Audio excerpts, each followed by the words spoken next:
का है कि जब ऊपर वाला देता है तो कभी गिन के नहीं देता, पर जो इंसान होते हैं उनका नाम भी लेते हैं तो गिन गिन के लेते हैं। तो चलिए इस पे मैं एक छोटी सी कहानी बताने वाली हूँ कि एक गांव में एक नहीं करना चाहता था, सिर्फ आराम से खाना चाहता था और सोना चाहता था। तो उसके भाई लोग, दोस्त लोग जो थे, उन्होंने बोला, उसको सलाह दी कि यहाँ कहीं पे बाजू में आश्रम, तो ऐसा करो आश्रम में मिला और शायद तुम्हारे लिए काम बन जाए, वहाँ पे शायद तुमने को रहने के लिए, खाने के लिए मिल जाएगा।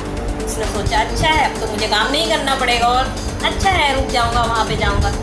उसके बाद वो गया पूछने के लिए वहाँ पे और पूछा तो वहाँ के महात्मा जी बोले आओ वेलकम तुम्हारा, आके रुको, कोई बात नहीं, हमें कोई दिक्कत नहीं है। तो वहाँ पे रहने लगा। उसको महीने बीतने आए तो एक दिन एकादशी था, तो उस दिन आश्रम में किसी ने भोजन नहीं बनाया था, वो सब व्रत थे, भोजन नहीं करते थे। उसने सुबह नाश्ता नहीं बना तो उसने सोचा कि दोपहर में चलो बनेगा। उसके बाद जब दोपहर में भी नहीं बना तो चौंक गया कि आज तो लगता है भोजन नहीं मिलेगा मुझे, चलो गुरु जी के पास। दौड़ा गुरु जी के पास, चला गुरु जी के पास और जाके पूछा गुरु जी आज भोजन का क्या है, मुझे भोजन करना है पर मिला नहीं आज। तो गुरु जी ने बोला आज तो बेटा व्रत है और सब भूखे ही रहने वाले हैं, आज तो भोजन आश्रम में नहीं बनेगा। तो बोले नहीं मैं तो भूखा नहीं रह सकता। तो भूखे नहीं रह सकते तो आश्रम के बाहर तुम बना के खा सकते हो, आश्रम के अंदर तो कुछ नहीं बनने वाला, नहीं खाने वाले। उसने बोला ठीक है दे दीजिए हमको, तो हम बाहर बना लेंगे।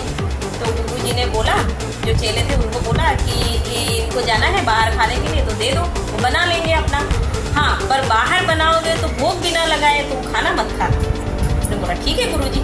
एक जन के लिए भोजन लिया और गया नदी के किनारे, वहीं बाहर पास में नदी थी, वहाँ पे गया, बनाया भोजन, बना के भोजन भगवान को पुकारने लगा कि भगवान आइए भोजन ग्रहण करिए, भगवान आइए भोजन ग्रहण करिए। तो उसने बोला हाँ आप तो क्यों आएंगे, आपको तो रोज अच्छे खाने की आदत है, तो ये हमारा भोजन तो थोड़ी करेंगे, रुका सूख, हम तो जैसे बनाए हैं वैसे ही खाएंगे। तो भगवान ने सोचा अच्छा है चलो चलते हैं खाने। भगवान भी चल दिए, आ गए। बोले कि तो जो बनाया हो खाने के लिए, तो वो तो बिछर में पड़ गया। पहले सोचा था कि कोई नहीं आएगा मैं खा जाऊँगा, भगवान आए फिर उसको खाना दिया, भूखे रह गया, चला गया फिर से। अब अगले महीने फिर एकादशी आई तो आज तो फिर बाहर जाना पड़ेगा। हाँ बाहर जाना पड़ेगा, ले जाओ कोई बात नहीं। तो उसने सोचा कि भगवान को बुलाते हैं, वहाँ तो जाते हैं, तो चलो अभी 2 जन के लिए ले लेंगे। 2 जन के लिए लिया, फिर बनाया, फिर भगवान को बना के बुलाया, भगवान आइए भोजन करिए। भगवान के राम के साथ सीता माता भी आ गई साथ, चलो दोनों भोजन करते हैं। तो उसने 2 लोग के लिए भोजन ही बनाया था। सोचा चलो ठीक है सीता माता भी आई है तो अभी दे देते हैं दोनों लोग को। तो उसने दिया दोनों लोग को, दोनों लोग खाए।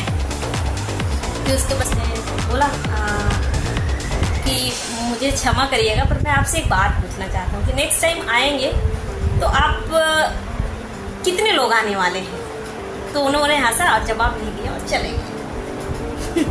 फिर उसके बाद हो गया आश्रम, फिर नेक्स्ट आया अगले महीने फिर उसने 3 जन के लिए लेके आया, 3 जन यानी 4-5 जन के लिए लेके आया कि कहीं ऐसा नहीं हो कि 4-5 लोग साथ में आ जाए तो क्या करूँगा। ले आया भोजन। अब जो गुरु जी थे महात्मा जी, उनको तो सब होने लगा कि पहले 1 जन के लिए ले गया, फिर 2 जन के लिए लिया, अभी तो 5-6 जन के लिए क्या करता होगा इसका, ये है। तो धीरे धीरे उसके पीछे पीछे गए, वहाँ पर खाना बनाया, खाना नहीं बनाया उसने। सोचा पहले बुला लेता हूँ, अभी जो आएंगे वो सब बनाएंगे और खाएंगे।